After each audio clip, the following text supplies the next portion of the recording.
नमस्कार दोस्तों, 10th NCERT में आपका स्वागत है। आज हम अध्याय 2 से प्रश्नावली 2.2 में प्रश्न तीसरा करेंगे, जिसमें दिया है 6x² माइनस 3 माइनस 7x। तो हमें इस सवाल को पहले सिस्टमेटिक जमा लेना है। ये थोड़ा सही नहीं है तो हम इसे जमा लेंगे। तो आपको यहाँ पर लिखना है व्यवस्थित करने पर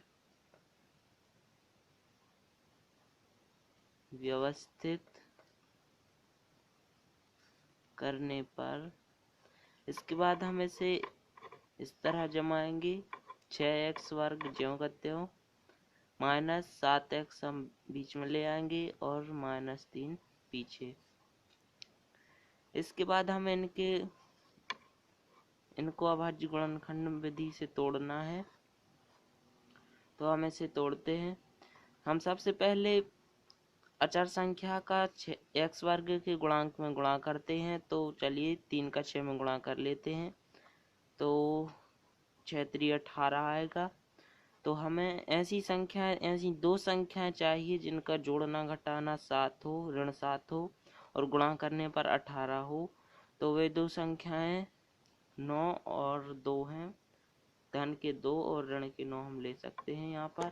तो हम यहाँ पर लिखेंगे 6x² ज्यों का त्यों और प्लस के 2x और ऋण के 9x।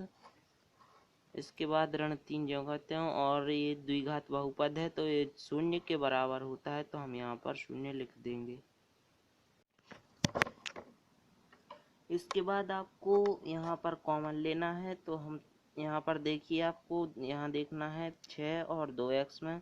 तो यहाँ पर भी 2 कॉमन है और यहाँ पर भी 2 है, तो हम यहाँ पर 2x कॉमन लेंगे। तो यहाँ 2x हमने कॉमन ले लिया और यहाँ कोष्टक में बचेगा 3x प्लस 1।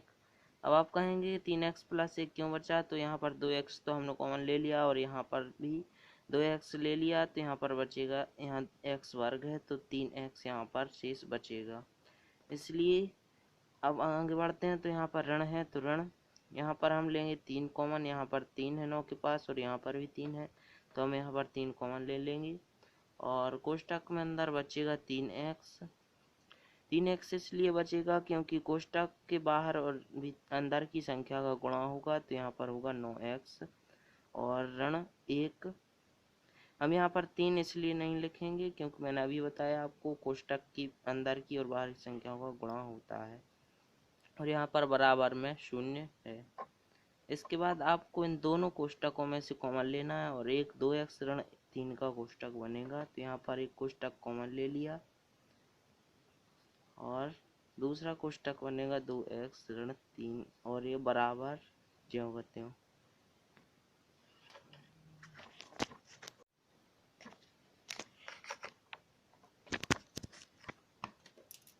इसके बाद आपको देखना है यहाँ पर ये दोनों कोष्टक 0 के बराबर हैं, तो हम इन दोनों को 0 के बराबर रख देंगे। तो 3x धन 1 बराबर 0 और 2x यहाँ पर एक कॉमा लगा देंगे, ऋण 3 बराबर 0। तो हम यहाँ पर 0 के बराबर रखेंगे तो यहाँ 1 का पक्षांतर हो जाएगा। तो 3x बराबर ऋण 1 और यहाँ पर 3 का होगा। यहाँ पर एक धन का है तो यहाँ पर एक ऋण का होगा और यहाँ 2x बराबर ऋण का 3 है तो यहाँ पर धन का 3 होगा। इसके बाद हम यहाँ x का पक्षांतर कर देंगे, सॉरी 3 का पक्षांतर कर देंगे। तो x बराबर ऋण 1/3 और यहाँ पर 2 का पक्षांतर करेंगे तो x बराबर 3/2। ये हमारे शून्यक आ गए। अब इसके बाद हम सत्यता की जांच करेंगे।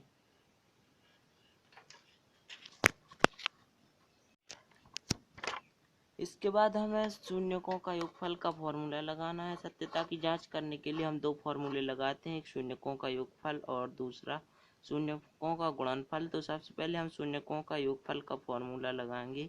आपको यहाँ पर लिखना है शून्यकों का योगफल बराबर यहाँ पर शून्यकों का योगफल का फॉर्मूला होता है अल्फा प्लस बीटा बराबर ऋण बी बटे ए, और यहाँ होता है ऋण एक्स का गुणांक, ऋण एक्स का गुणांक बटे एक्स वर्ग का गुणांक। सबसे पहले आपको इतना लिखना है और फिर उसमें मान रखना है। हमने शून्यकों का योगफल का फॉर्मूला लगा लिया है, तो हमारे शून्यक थे ऋण 1/3 धन 3/2, और हम यहाँ पर एलसीएम लेंगे 3 और 2 का, तो यहाँ पर आ जाएगा एलसीएम 6, और यहाँ पर 1 में 2 का गुणा होगा तो यहाँ आ जाएगा ऋण 2, और प्लस है तो प्लस, 3 का 3 में गुणा होगा तो 3 तिरका 9। इसके बाद हम यहाँ जोड़ देंगे तो बराबर में आएगा 7/6, यहाँ पर ऋण के साथ आएंगे, और ये आ जाएगा ऋण बी बटे ए, और फॉर्मूले में जो था ऋण एक्स का गुणांक